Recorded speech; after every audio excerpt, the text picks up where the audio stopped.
Audio book part 2। फ्रांसीसी क्रांति और राष्ट्रवाद का विचार, French revolution and the idea of the nation. पिछले भाग में हमने देखा कि 18वीं सदी के यूरोप में आज जैसे आधुनिक राष्ट्र राज्य नहीं थे। अब कहानी में आता है 1789 का वर्ष, एक ऐसा वर्ष जिसने यूरोप की राजनीति और लोगों की सोच को गहराई से बदल दिया। 1789 फ्रांस में क्रांति।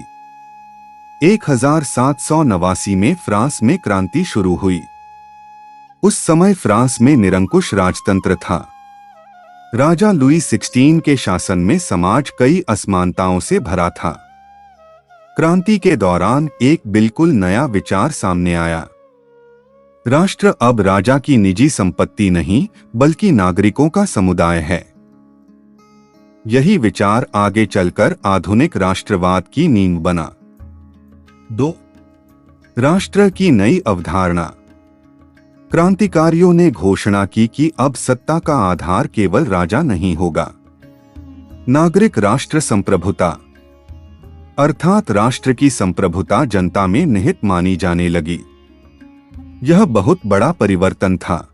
पहले राजनीतिक सत्ता का केंद्र राजा और राजवंश था।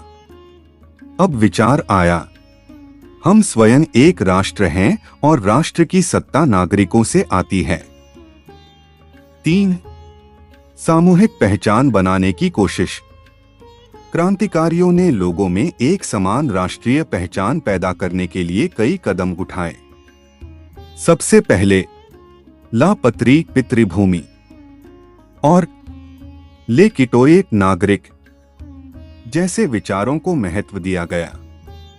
अब लोगों को राजा की प्रजा के बजाय फ्रांस के नागरिक के रूप में देखा जाने लगा। 4. नए राष्ट्रीय प्रतीक। राष्ट्रीय भावना को मजबूत करने के लिए नए प्रतीकों और संस्थाओं को अपनाया गया, जैसे नया फ्रांसीसी झंडा, राष्ट्रगान, राष्ट्रीय सभाएं, देशभक्ति की भावना, समान कानून की धारणा।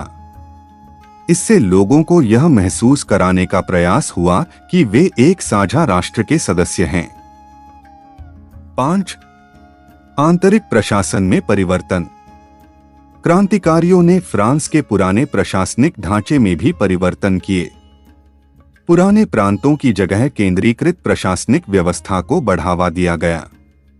साथ ही आंतरिक शुल्कों को समाप्त करने का प्रयास हुआ। समान नियम लागू किए गए।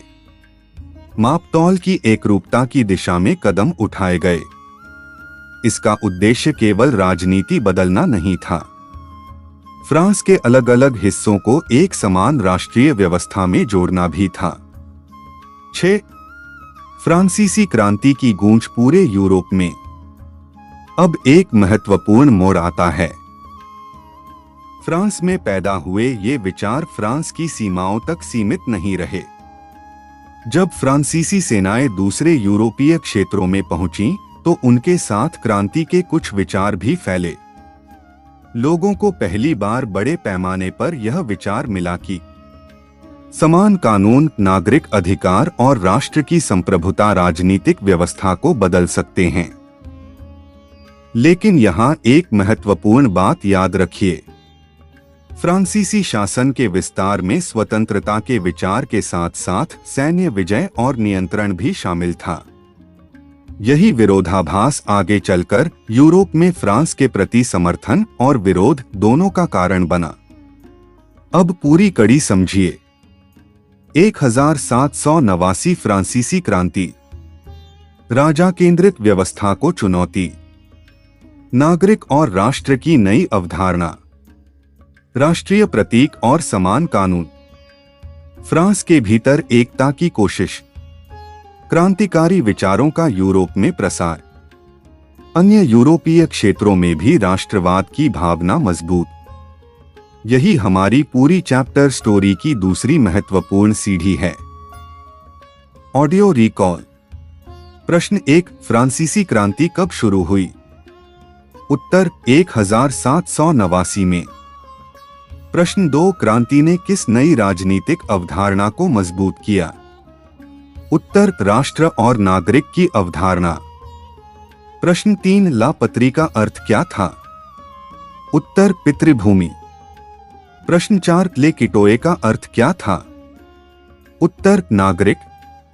प्रश्न 5, फ्रांसीसी क्रांति के विचार फ्रांस से बाहर कैसे पहुंचे? उत्तर, विशेष रूप से फ्रांसीसी सेनाओं के दूसरे यूरोपीय क्षेत्रों में जाने से। पार्ट 1 प्लस पार्ट 2 का कनेक्शन। पुराना यूरोप अनेक राज्य मध्य वर्ग का विकास 1789 फ्रांसीसी क्रांति नागरिकता राष्ट्र की संप्रभुता राष्ट्रीय पहचान यूरोप में राष्ट्रवाद का प्रसार। अगले पार्ट में नेपोलियन और यूरोप सुधारक या विजेता हम समझेंगे कि नेपोलियन ने यूरोप में राष्ट्रवाद को बढ़ावा कैसे दिया और बाद में उसके विरुद्ध राष्ट्रवाद क्यों